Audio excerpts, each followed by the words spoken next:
na magka-date sina Alden Richards at Catherine Bernardo sa BGC. Spotted naman sa Korea ang matagal nang nachichismis na sina Richard Gutierrez at Barbie Imperial. Aamin na kaya sila? Umiiyak daw itong aktor kasi 10 taon na niyang hindi nakikita yung kanyang anak. Itatanong na rin natin kay James yan. Para lang sure. Oo, kasi medyo malungkot yung balitang ito ay kay James yan. Meron akong video na ipapasa sa'yo. Alright? Video? Eh yung, syempre, yung nagsasalita eh. Ha? Oo, yung video scandal niya.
Afternoon po sa inyong lahat.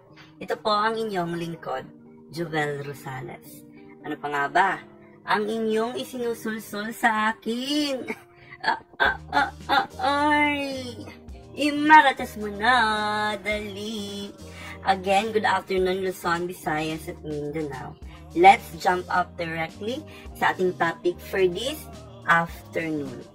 Yun na nga guys, no? Ang una-una natin pag-uusapan nga ay spotted nga raw si Catherine Bernardo at si Alden Richard sa BGC kung saan ito daw ay nagdi-date.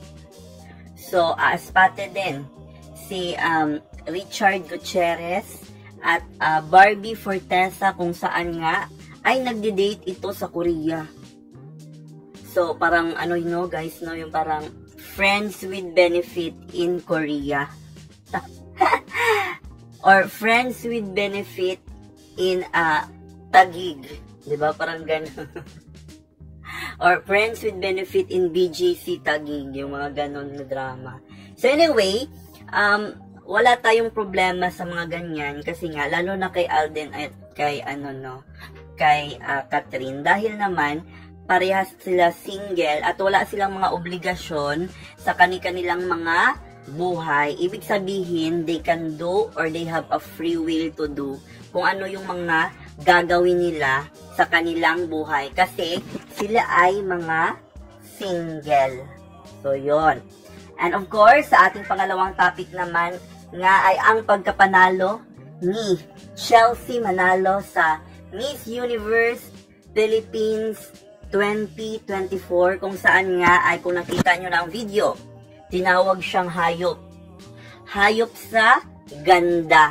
No, napakaganda talaga ni Chelsea, guys, no? Kasi, alam mo, and also, it is historical kasi si Chelsea is ang kauna-unahang Filipino, African, American na dark, no? Siya yung pinakaunang Pilipino na itim talaga ang papa niya at siya ang nagawa ng history na isang Pilipino at may dugong African-American, no, na nanalo bilang Miss Universe Philippines. So, proud tayo dyan. May mga nagsasabi na hindi siya deserving, may mga deserving na iba, yung ibang candidates na malakas sa social media. Ganito kasi yan, guys.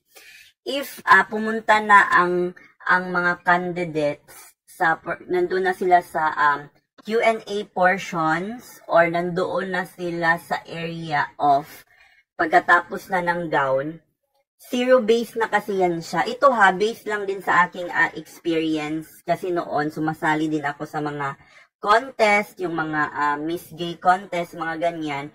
Pagkatapos kasi ng swimsuit niyan, or pagkatapos din ng yung long gown, di ba Q&A na yan. So, back to zero talaga yan. Ibig sabihin, pagbabasihan lang talaga nila na magiging reigning queen ka is yung sagot mo sa Q&A. So, ibig sabihin, hindi nila tinitignan yung mga, like for example, yung mga past experience mo, yung mga preliminary na nanalo ka sa preliminary, hindi nila titignan yon. Ibig sabihin, titignan lang talaga nila kung ano ang naging sagot mo, kung worth it ba yon na maging queen ka, kung yung long gown mo ba nag-fit sa'yo that night, na deserve ka talaga maging isang reigning queen for Miss Universe 2024.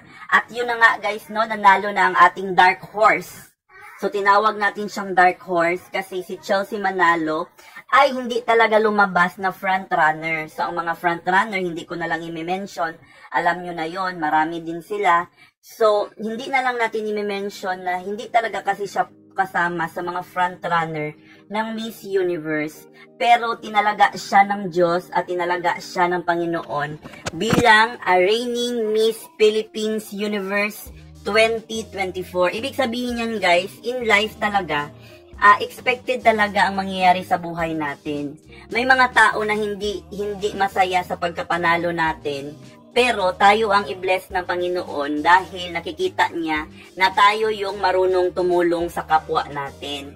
So tignan mo si Chelsea, tahimik lang siya pero siya ang nanalo bilang Miss Universe Philippines 2024. Congratulations, Miss Chelsea Manalo. Thank you, thank you.